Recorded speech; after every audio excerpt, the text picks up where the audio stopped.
Hello dears, അസ്സലാമു അലൈക്കും. നൂഡിൽസിൻ്റെ ഒരു പിടി എടുക്കാനായിട്ട് എന്നാൽ ഇതുപോലെ ഒരു ഓംലേറ്റ് ചെയ്തെടുക്കാം. അതിനായിട്ട് ഒരു പാനിലേക്ക് ഒരു ഗ്ലാസ് വെള്ളം ഒഴിച്ചിട്ടുണ്ട്. ആവശ്യത്തിനുള്ള ഉപ്പ് കൂടെ ചേർത്തിട്ട് ഒന്ന് തിളയ്ക്കാനായിട്ട് വെക്കാം. ആ സമയം കൊണ്ട് നമുക്ക് കയ്യിലുള്ള വെജിറ്റബിൾസൊക്കെ ഒന്ന് കട്ട് ചെയ്ത് മാറ്റി വെക്കാം കേട്ടോ. വെള്ളം നല്ലതുപോലെ തിളയ്ക്കുന്നുണ്ട്. നമ്മൾ ഒരു പിടി നൂഡിൽസ് അതിലേക്ക് ചേർത്ത് കൊടുക്കാം. നല്ലതുപോലെ ഒന്ന് കുക്കാക്കിയിട്ട് ഇതുപോലെ ഒന്ന് സ്ട്രെയിൻ ചെയ്ത് മാറ്റി വെക്കണം കേട്ടോ. നല്ല രീതിയിൽ കുക്കായിട്ട് എടുക്കണം.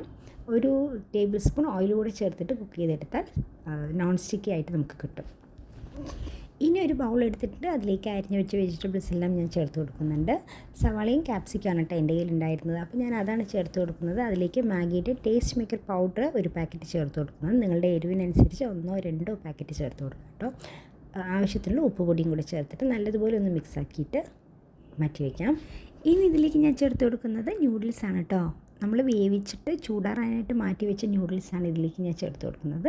നൂഡിൽസ് ചേർത്ത് കൊടുത്തിട്ട് ഒന്ന് മിക്സ് ചെയ്ത് കൊടുക്കണം. മിക്സ് ചെയ്തതിന് ശേഷം എരിവിന് ആവശ്യത്തിനുള്ള ടേസ്റ്റ് മേക്കർ പൗഡർ എക്സ്ട്രാ വേണമെങ്കിൽ ഈ സമയത്ത് നമുക്ക് ആഡ് ചെയ്യാം കേട്ടോ. ഉപ്പിൻ്റെ അളവും കൂടെ നോക്കിയിട്ട് ഉപ്പ് കൂടെ ഒന്ന് ആഡ് ചെയ്ത് കൊടുക്കണം. അതിന് ശേഷം ഞാനിതിലേക്ക് 2 മുട്ടയാണ് ആദ്യം പൊട്ടിച്ചൊഴിച്ച് കൊടുക്കുന്നത്. 2 മുട്ട ഒഴിച്ച് കൊടുത്തിട്ട് നല്ലതുപോലെ ഒന്ന് മിക്സ് ആക്കി എടുത്തിട്ട് അതിൻ്റെ കൺസിസ്റ്റൻസി ഒന്ന് നോക്കണം കേട്ടോ. ഒരുപാട് തിക്കായിട്ട് തോന്നുകയാണെങ്കിൽ ഒരു മുട്ട കൂടെ ചേർത്ത് കൊടുക്കാം. ഞാനിതിൽ വീണ്ടും ഒരു മുട്ട കൂടെ ചേർത്ത് കൊടുക്കുന്നുണ്ട്. കാരണം ഒരുപാട് തിക്ക് പോലെ തോന്നി എനിക്ക്. അതുകൊണ്ട് ബാറ്റർ കുറച്ചൊരു കൺസിസ്റ്റൻസി ഈ രീതിയിൽ കിട്ടാനായിട്ടാണ് നമ്മൾ നോക്കേണ്ടത് കേട്ടോ. അപ്പോൾ നല്ലതുപോലെ ഒന്ന് മിക്സ് ആക്കിയിട്ട് മാറ്റി വയ്ക്കാം. ഇനി ഒരു പാൻ ഞാൻ അടുപ്പത്ത് വെച്ചിട്ടുണ്ട് കേട്ടോ. അതിലേക്ക് 1 ടേബിൾ സ്പൂൺ സൺഫ്ലവർ ഓയിലാണ് ഞാൻ ചേർത്ത് കൊടുക്കുന്നത്. നിങ്ങൾക്ക് വേണമെങ്കിൽ വെളിച്ചെണ്ണ ഉപയോഗിക്കാം, നെയ്യോ ബട്ടറോ ഏത് വേണമെങ്കിലും ചേർക്കാം കേട്ടോ. ഓയിൽ നല്ലതുപോലെ ഹീറ്റ് ആവേണ്ട. ചെറിയ ചൂടാകുമ്പോഴത്തേനും നമ്മളുടെ മിക്സ് പകുതിയായിട്ടോ മുഴുവനായിട്ടോ ഒഴിച്ചു കൊടുക്കാം. നമ്മുടെ ഇഷ്ടത്തിനനുസരിച്ച് ഒഴിച്ചു കൊടുക്കാം കേട്ടോ.